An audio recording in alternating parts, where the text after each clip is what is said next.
Good morning, sixth grade. Today we are going to start on chapter 7, lesson 3, which is Greece and Persia. You should have already watched the opening video. So let's go ahead and get started with our reading.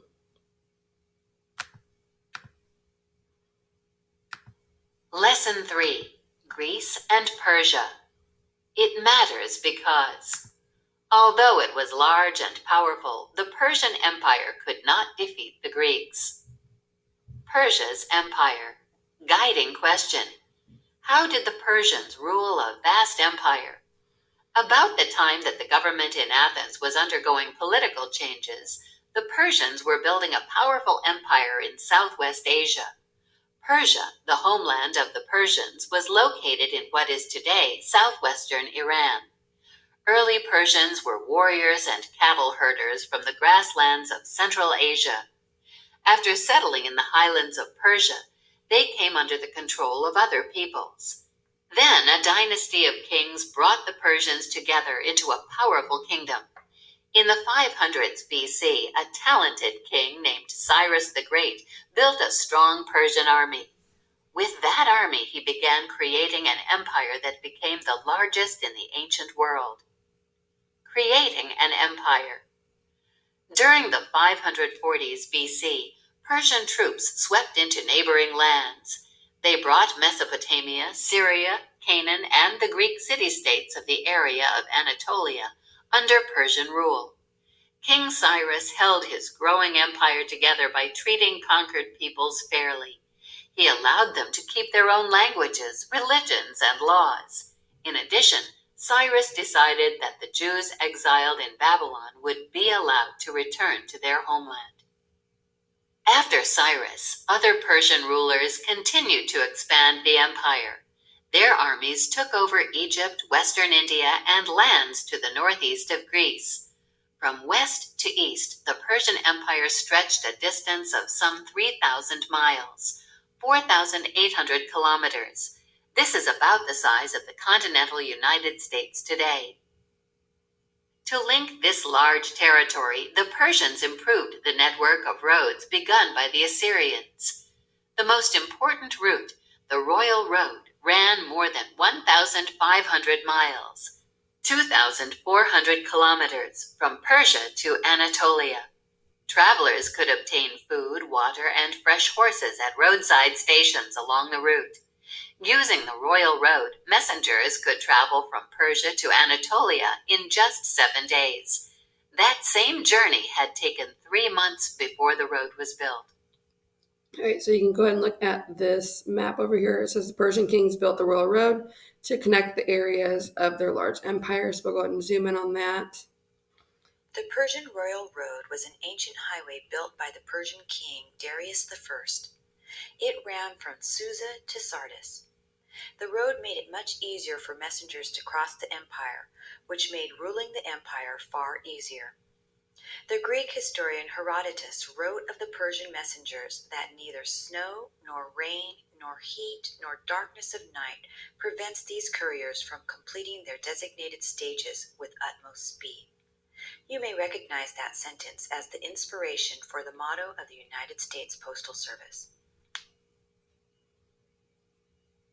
All right, and so you saw that road there, and you can see the vast Persian Empire, all of that in green. Persian government.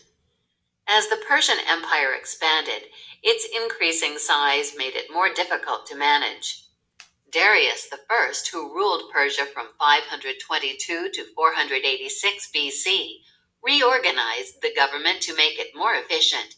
He divided the empire into provinces called satrapies. Each satrapy was ruled by a governor called a satrap, which means defender of the kingdom. The satrap collected taxes, judged legal cases, managed the police, and recruited soldiers for the Persian army. Persia maintained a full-time, paid professional army. In comparison, the Greek army consisted of citizens called to serve only during times of war. The best fighters in the Persian army were the 10,000 soldiers who were trained to guard the king. They were known as the Immortals because when a member died, another soldier immediately took his place. Who was Zoroaster? The Persians at first worshipped many gods. Then, sometime in the 600s BC, a religious teacher named Zoroaster preached a new monotheistic religion. Most Persians accepted his religion, which was called Zoroastrianism. Zoroaster taught that there was one supreme God. This deity was called Ahura Mazda, or Wise Lord.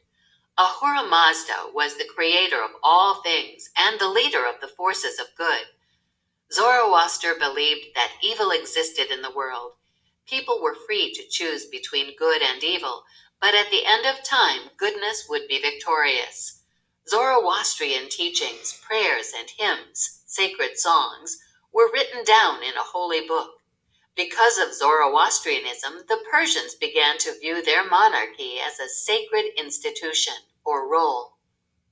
Persian kings believed that they ruled by the power of Ahura Mazda and were responsible to him alone. Darius I had the following statement carved on a cliff. Primary source. For this reason, Ahura Mazda, the Zoroastrian god, bore me aid, because I was not an enemy, I was not a deceiver, I was not a wrongdoer, neither I nor my family. According to rectitude, righteousness, I ruled. From Darius I, Behistun inscription, column 4, line 4.13.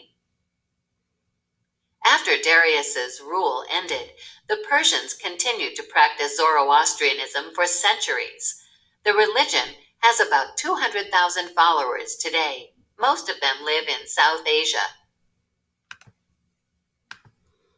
All right, so if you look at this picture up here, this is King Darius I, who believed that the Zoroastrian god approved his rule, and I kind of explained that down here in this little primary source. The Persian Wars. Guiding question. How did the Greeks defeat the Persians? As the 400s BC began, the Persians were ready to expand into Europe. However, they soon clashed with the Greeks, who had colonies in the Mediterranean area. Persia and Greece were very different civilizations. While the Persians obeyed an all-powerful king, many of the Greeks believed that citizens should choose their own rulers and government. As a result of the conquests made by Cyrus, the Persians already controlled the Greek cities in Anatolia. In 499 BC, these Greeks revolted against their Persian rulers. The Athenians sent warships to help the rebels, but the Persians crushed the uprising. The Persian king Darius was angry that the Athenians interfered. He decided to punish the mainland Greeks for meddling in his empire. How did the Greeks win at Marathon? In 490 BC, Darius sent a fleet of 600 ships and an army to invade Greece. The Persians landed at Marathon, which was a plain about 25 miles, 40 kilometers northeast of Athens. The Persians waited there for several days. They expected the Greeks to come there and fight them. However, the Athenians did not come forward. They had only 10,000 troops compared to the Persians' 20,000 soldiers. When their enemy refused to fight, the Persians decided to sail directly to Athens and attack it by sea. The Persians began loading their ships with their strongest units, the cavalry. As soon as the Persian horsemen were on the ships, the Athenians charged down the hills and onto the plain of Marathon. The Athenians caught the Persian foot soldiers standing in the water, out of formation. They were without any help from their cavalry. The Persians suffered a terrible defeat. According to Greek legend, a young messenger raced 25 miles from Marathon to Athens with news of the victory. When the runner reached Athens, he cried out, "Victory!" and then collapsed and died from exhaustion. Today's marathon races are named for that famous run and are just over 26 miles, 41.8 kilometers long. Land and sea battles. After the defeat at Marathon, the Persians vowed revenge against the Athenians. In 480 BC, a new Persian king named Xerxes invaded Greece with about 200,000 troops and thousands of warships and supply vessels. The Greek city-states banded together to fight the Persians. King Leonidas of Sparta supplied the most soldiers. Themistocles of Athens directed the Greek naval forces and devised a battle plan. Persian ships supplied the invaders with food. Themistocles wanted to attack the Persians' ships and cut off the army's supplies. To do this, the Greeks had to stop the Persian army from reaching Athens. Sparta's King Leonidas led 7,000 soldiers into a battle that lasted for 3 days. The Spartans' bravery at Thermopylae was much celebrated. The Greeks, however, could not stop the Persians at Thermopylae. A traitor showed the Persians a trail leading around the Greek line, allowing them to attack from behind. Realizing that his Greek army would soon be surrounded, Leonidas dismissed most of the troops. He and 300 Spartans remained and fought to the death. The Greek historian Herodotus gave this description of the battle. Primary source. They, the Spartans, defended themselves to the last, those who still had swords using them, and the others resisting with their hands and teeth, till the barbarians, Persians, who in part had gone round and now encircled them upon every side, overwhelmed and buried the remainder which was left beneath showers of missile weapons. From the Histories by Herodotus. The Spartans' heroic stand gave Themistocles time to carry out his plan and attack Persia's ships. The Athenian fleet of ships lured the Persian fleet into the Strait of Salamis, near Athens. A strait is a narrow channel of water between two pieces of land. The Greeks hoped this move would give them an advantage in battle. Themistocles believed that the heavy Persian ships would crowd together in the strait, making them difficult to move. His assumption proved to be correct. Vigorous fighting took place between the two navies. The Greeks had fewer ships, but their boats were smaller and faster and could outmaneuver the Persian ships. The plan worked. The Greeks sank about 300 Persian ships and lost only about 40 ships of their own. The Persian fleet was almost entirely destroyed. Still, the Persian foot soldiers marched on to Athens. Finding the city almost deserted, the Persians set it on fire. All right, so looking at this picture here, you can see the Greek city-state successfully defended their territory against 2 invasions by the Persian Empire. The Persian king Xerxes watched his fleet battle the Greeks at the Battle of Salamis. And then we have at the Battle of Salamis, smaller, faster Greek ships defeated the Persian fleet. Remember, because they were not able to maneuver themselves around.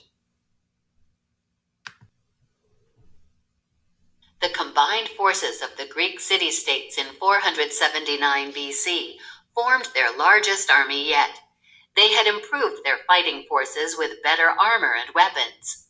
At Plataea, northwest of Athens, the Greek army again faced the Persians. In numbers, the two sides were evenly matched. Each fielded a force of about 100,000 men. This time, however, the Greeks defeated the Persian army. Fighting continued as the Greeks went on the defensive to free the city-states in Anatolia from Persian rule. Peace between the Greek allies and the Persians did not come until 449 BC. Decline of Persia. After its losses in Greece, Persia faced many challenges. The Persian army was no longer strong enough to defend the entire empire. Also, the Persian people grew unhappy with their government. The kings taxed the people heavily to pay for magnificent palaces and other luxuries. Members of the royal family disagreed about who should rule. As Persia weakened, it became open to outside attacks. In the 300s BC, Persia could not resist the invasion of an army led by a young and powerful ruler named Alexander. The Persian Empire ended, and a new Greek empire emerged that extended beyond even Persia's boundaries. Connections to today. Marathons. The first marathon runner is said to have been a Greek soldier. He is thought to have run from Athens to Sparta. The first Olympic marathon, which took its name from the battle, was held when the modern games began in 1896. In 1924, the Olympic marathon distance was set at 26 miles and 385 yards, 42.195 kilometers.